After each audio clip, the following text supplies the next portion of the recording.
You know, every once in a while, something will actually live up to the hype that's like put behind it. And this, well, that is exactly like what this is. Hello, everybody. What's happening? My name is Austin Randolph. The very quick little 30 seconds of housekeeping.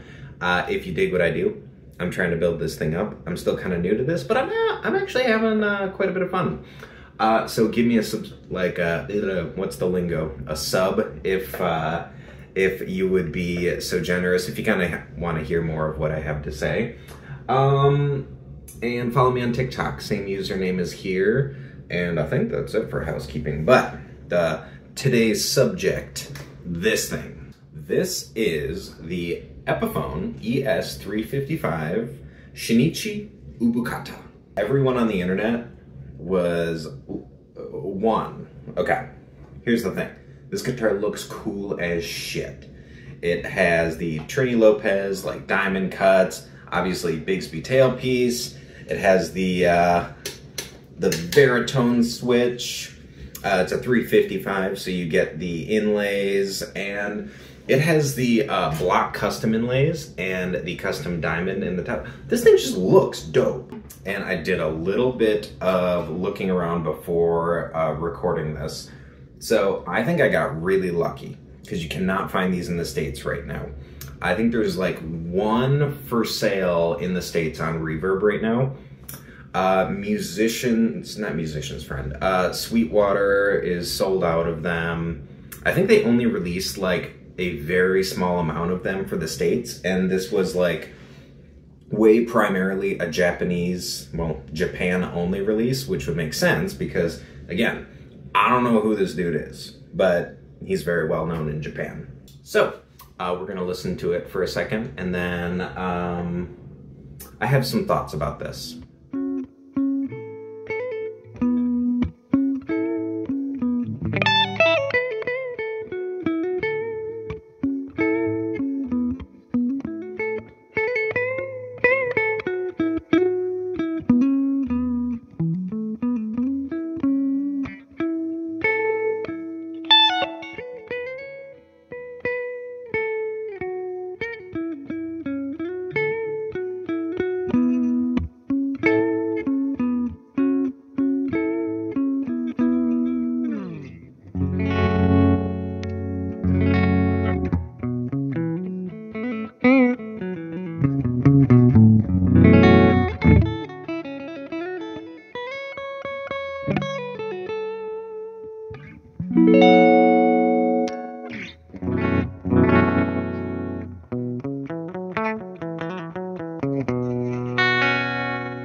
Should have said so before the sounds, but amplifier for the day, Fender Twin Reverb, Tone Master. The dirt you heard is from a Wampler Toneness.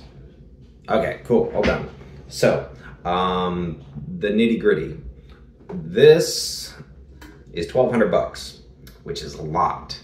But I mean, it seems like Epiphone is kind of moving in that direction. So what do you get for your 1,200 bucks if you can find one of these?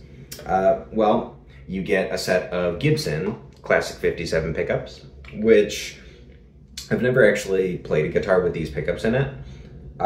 Typically what Epiphone's been doing is they've been putting a pair of burst buckers in. They're like over $1,000 models. And I love burst buckers, but these actually feel kind of similar. They feel lower output. I've never played a pair of classic 57s before. Maybe a little creamier, a little tighter, but I don't know. I have done no research on the differences between the burst buckers and the classic 57s, but I like them. So you get Gibson pickups. You get all of the wiring that people like on these. So there's like orange drops and all the wiring is done properly. Get a Bigsby licensed tailpiece. You get a Veritone switch that you're probably never going to use as long as you like own the guitar, but it looks very cool. You get the block inlays, you get the diamond on the headstock, neck profile. Very much like on the slimmer side C. So not super chunky. I kind of expected it to be chunky. I don't even know why, just because it would kind of like fit the personality of it a little bit, but no, very modern interpretation of the C shape, which I think totally works.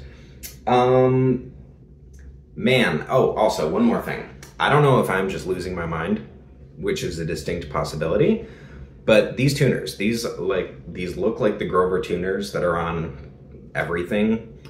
They feel different than the normal Grovers that you'd find on like an Epiphone. They feel more precise. What I mean is the action when you're turning them feels smoother somehow. Like just to my hand, it feels smoother and less jumpy, which could be the nut, could be the tuners. I don't know, but they feels very nice to tune the guitar. So, man, 1,200 bucks. Do I think it's worth it? Yeah, I do. I think it's worth it because this is on par with every Gibson semi-hollow I've played. Granted, you know, I am not in the circles to have played like your actual vintage stuff because Jesus Christ, that's like $40,000. But this hangs with the big dogs every day of the week, and it's just so unique and cool. It plays great, and it's almost, what is, this comes in, like I said, these are hard to find, so I was shocked. Red's not typically my color, but I like this one. You can see I don't know if you can see any wood through it, but the red's light enough to where you can see the grain through it. Looks nice. Comes in red, black, and OD green, I think. But where was I going with that? Well, I guess where I was going was, I hate to be one of those people that's like, you know, because it's a Japanese release, the quality control is going to be better because the Japanese are stricter about that sort of thing. But I think that might be exactly what we're talking about here. You know, that's the age-old, like, Toyota, Honda thing, is that their quality control's, like, strict and immaculate. That's why their cars last for fucking ever. I have never had an Epiphone with no problems before. Like, the frets are always a little scratchy, fretboard's always a little dirty, maybe the nut needs, you know, some pencil lead in the slots. This needs nothing.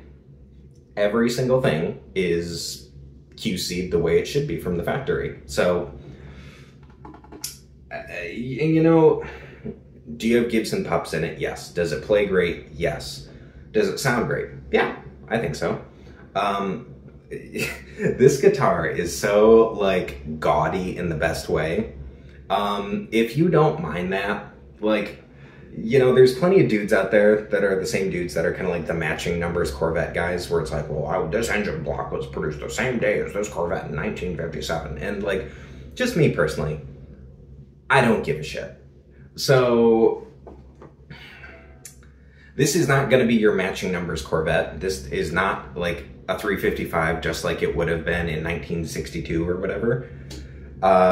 Clearly, I mean, it looks crazy, but it works. It's like a Cadillac with like a white Cadillac with white wall tires or something. I mean, it's gaudy, but it looks so classic, and it's such a cool modern interpretation of a Gibson semi-hollow, like, rock machine guitar. So this, and I mean, this has been my couch guitar, which I always have a guitar like next to my couch in the living room. This has been my couch guitar for like 2 weeks now, or a week, however long I've had this.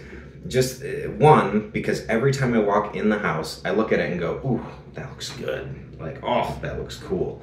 And two, this body resonates, man.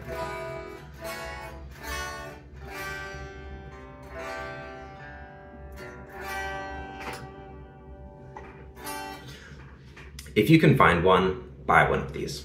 Honestly, over the Joe Bonamassa 62 he has going on right now, I'd rather have this. I got so fucking lucky finding this thing where I did. Found it on Facebook Marketplace, weirdly enough. A guy bought it because he thought it looked cool. He didn't like it, so he tossed it on Marketplace, and I somehow found it like 2 hours after he posted it, so I got crazy lucky with this.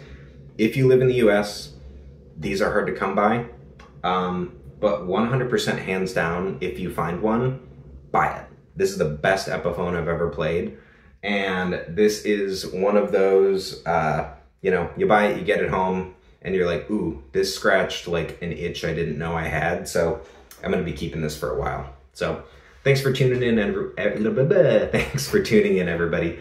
Like I said, if you like what I do, give me a sub, like, comment, all that for the metrics. But until next time, I'll see you later, and hopefully you guys can pick up one of the Epiphone Shinichis. Take care, everybody.